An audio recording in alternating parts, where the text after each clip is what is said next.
So today we'll be discussing setting up a farm on a commercial scale, because I know a lot of people are asking questions like, okay, what we have been doing for the past few weeks has focused more on those that want to set up on small scale, because the idea is you should first understand it on a small scale before going out commercially.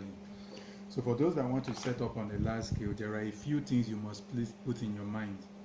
Number one, your choice of location matters a lot, especially if you are in a place where you need to use a greenhouse or a screen house.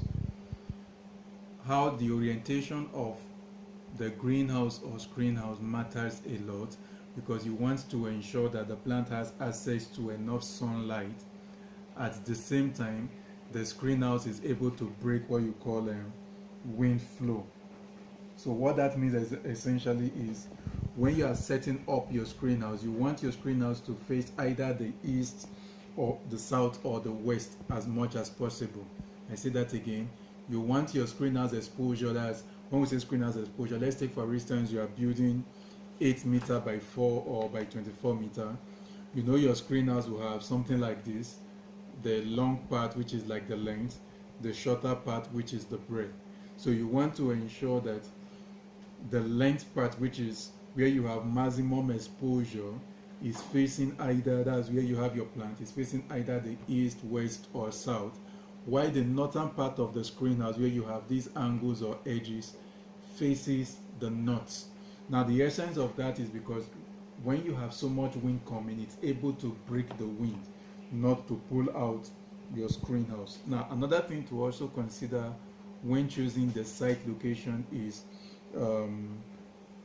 how leveled is your land, how flat is your land.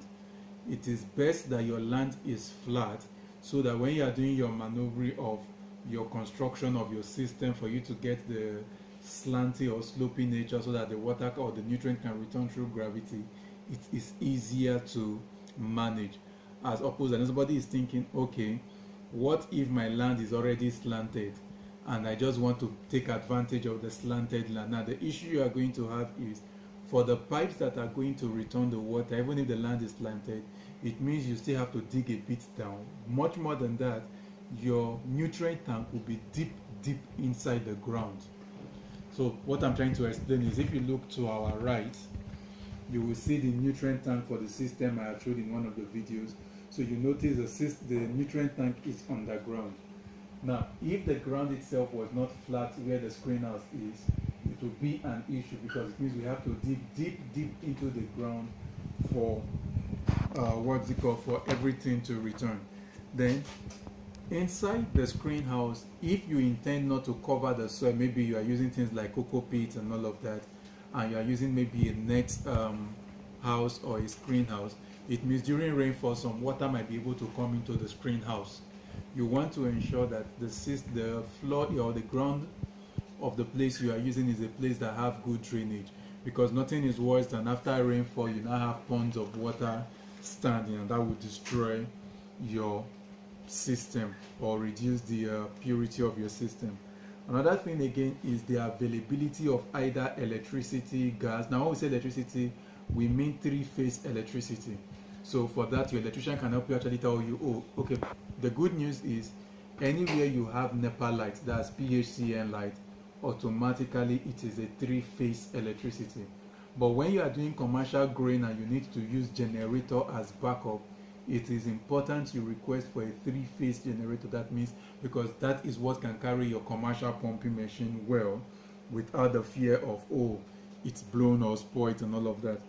Then you also want to be sure that the kind of water you have in that place, soil water this time around, is of good quality. So if you are probably living in places like the Lekis and the Aja, then you may need to spend extra to ensure you have clean water. Remember, we had said that the quality of your water, the purity of your water matters a lot, because it plays a big role in the quality of your produce, especially if you are producing vegetable. Then for those of us that are living in places like river state or areas where you have salt water, you may have to get what you call a machine that will help you for what you call RO desalination. What that simply means is the RO is reverse osmosis. So you have your reverse osmosis, then it also desalinates the water, which means it removes the salts in the water. So it's important. Then when we talk about water supply, what we mean is for every plant, you can actually check for literature, for every plant there is the amount of water the plant needs daily. So the land water or the soil water or groundwater available in that area must be such that it can provide at least half of that quantity per day. Yes, we know you don't need that amount of water for soilless farming daily, but if you can meet up to half the requirement, it means you are never going to have problem in the future, especially during dry season. Then you also want to look at the location. Where are you siting your farm? What is the proximity? How are the roads to the farm? You don't want to have a farm in a place that you have gotten your produce, but transporters are unwilling to come to your farm to pick your produce because the road is so bad. Then depending on the kind of commercial business you want to run, it might also be important to also consider access to markets. How close was my proximity to market? So your market is who is willing to buy what you are producing. If, for example, you are producing, let's say, I'm trying to look for an example of a crop that might not be too okay. For example, you are producing water yam in mass and you are located in Ikorodu, Lagos. The question is, how many people in Ikorodu or in Lagos generally eat water yam?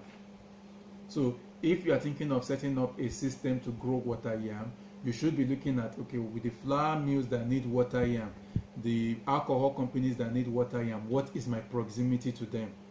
So these things are also essential because it's going to affect the overhead cost of whatever you are doing at the end of the day. Then it also starting from where you stop. Okay. Then in addition, you also want to check the network of where your farm is. This is 2018. I mean, you don't want to be on the farm and clients are trying to reach you and your phone number cannot be is not going through. So you want to check the network or the network provider you are using, one of the two. So you want to be sure that, okay, there is enough network on your farm such that if anybody wants to reach you and you are on the farm, you are not cut out from potential clients. So that is important. Then depending on the level of automation you want to do, if you want to ensure you can have phone apps for your farm, then you must also ensure that 3G network on your farm is good. So these are salient things you also need to check up. Then another thing you also need to check is what is the proximity of accommodation for your staff to the farm. So for instance, for us, we run a farming system where we build accommodations on our farm so that people working on the farm